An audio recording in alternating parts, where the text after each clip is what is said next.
आगामी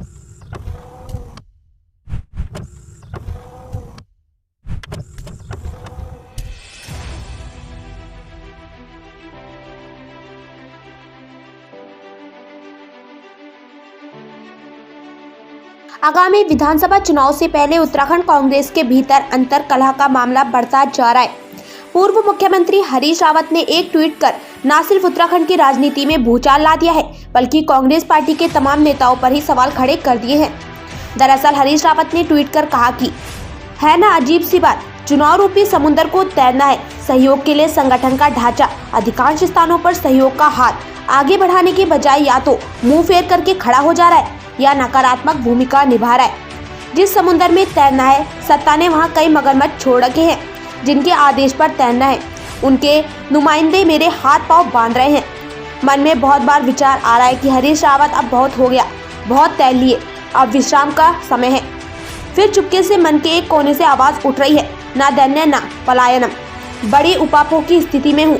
नया वर्ष शायद रास्ता दिखा दे। मुझे विश्वास है कि भगवान केदारनाथ जी इस स्थिति में मेरा मार्गदर्शन करेंगे। पूर्व मुख्यमंत्री हरीश रावत के ट्वीट को लेकर बीजेपी प्रदेश अध्यक्ष मदन कौशिक ने पलटवार किया है। मदन कौशिक ने कहा कि सदन में उनके 11 विधायक रहे हैं और 10 गुट रहा है। ऐसे में कांग्रेस पार्टी आपस में ही उलझी हुई है। अलग अलग गुट कांग्रेस में अलग अलग सियासत करते हैं। बीजेपी प्रदेश अध्यक्ष मदन कौशिक ने कहा कि कोई भी गुट एक दूसरे की बात सुनने को तैयार नहीं है। ऐसे में जिस तरह से ट्वीट आया है उससे साफ है कि कांग्रेस पार्टी अलग अलग गुटों में बटी हुई है। बीजेपी प्रदेश अध्यक्ष मदन कौशिक ने कहा कि 5 साल में विपक्ष कहीं भी नजर नहीं आया।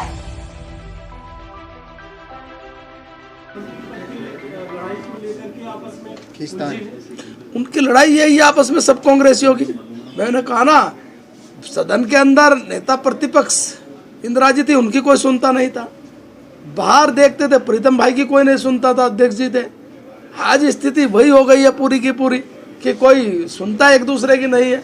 इसलिए वो तो खैर उनका मामला है, उस पर मुझे रिएक्शन देने की आवश्यकता नहीं है, ना मैं दूं। मैं तो इतना जरूर कहना चाहूँगा कि विपक्ष के तौर पर कांग्रेस पूरी तरह फेल है, विफल रही है।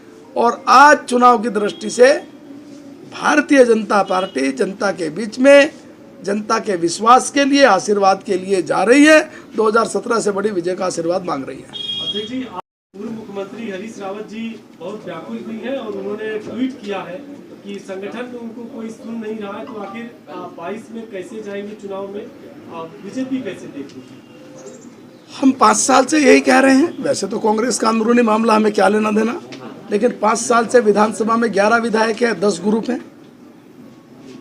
विधानसभा के बाहर विपक्ष का जनादेश होता है, जनता की आवाज उठाना वहां नदारद है। 5 साल से एक विपक्ष के तौर पर राज्य के अंदर कांग्रेस की भूमिका नगण्य रही है। केवल लड़ाई रही है, नेतृत्व कौन करेगा, नेता कौन बनेगा, जनता से लेना देना नहीं है। आज जो स्थिति कांग्रेस के बड़े नेता ने कही है, ये स्थिति कांग्रेस के धरातल पर है। जनता के प्रति ना कोई जनता का उनके प्रति विश्वास है और अब विश्वास होने वाली स्थिति शेष बची भी नहीं है। इसलिए हमने कहा 2017 से बड़ी विजय की तरफ भारतीय जनता पार्टी बढ़ेगी।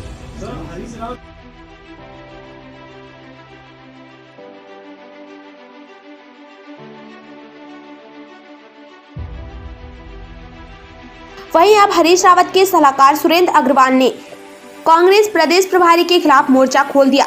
सुरेंद्र अग्रवाल ने साफ तौर पर कहा कि उत्तराखंड में हरीश रावत की ख्याति का कोई सानी नहीं। उन्होंने कहा कि प्रदेश प्रभारी देवेंद्र यादव एक गुट को बढ़ाने और बीजेपी के एजेंडे पर काम कर रहे हैं। ऐसे में ये साफ हो रहा है कि उत्तराखंड कांग्रेस में सब कुछ ठीक ठाक नहीं चल रहा है।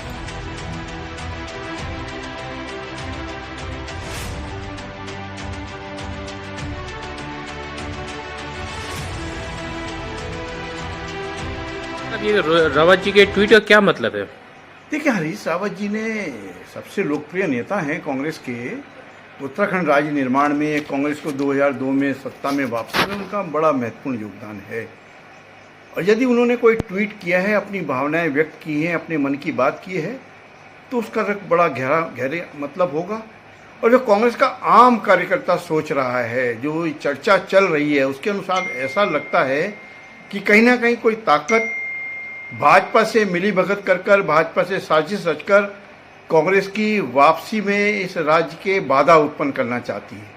कहीं ना कहीं कोई ना कोई साजिश ऐसी चल रही है जिसमें हरीश रावत जी के हाथ बांधने की बात हो रही है, जिसमें कांग्रेस के सत्ता में वापसी के रास्ते में बाधा उत्पन्न करने की बात की जा रही है।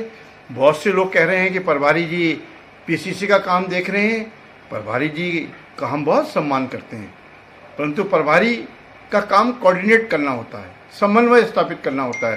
परंतु यदि प्रभारी ही कहीं बाधा उत्पन्न कर रहे हैं तो ये तो गंभीर बात है। और लगता यह है कि भाजपा के मंसूबों को पूरा करने के लिए कोई अदृश्य ताकत जो साजिश कर रही है, उसमें हमारे कई बड़े नेता जो हैं वो शामिल हो गए हैं, कहीं ना कहीं उस साजिश का हिस्सा बन गए हैं। इसीलिए हरीश रावत जी को अपने मन की बात ट्वीट हैंडल के माध्यम से करनी पड़ी। और कांग्रेस के कार्यकर्ता भी बहुत कुपित हैं। जो चर्चा है वो ये है कि कहीं ना कहीं प्रभारी जी जो हैं वो किसी की साजिश के हिस्से में शामिल हो गए।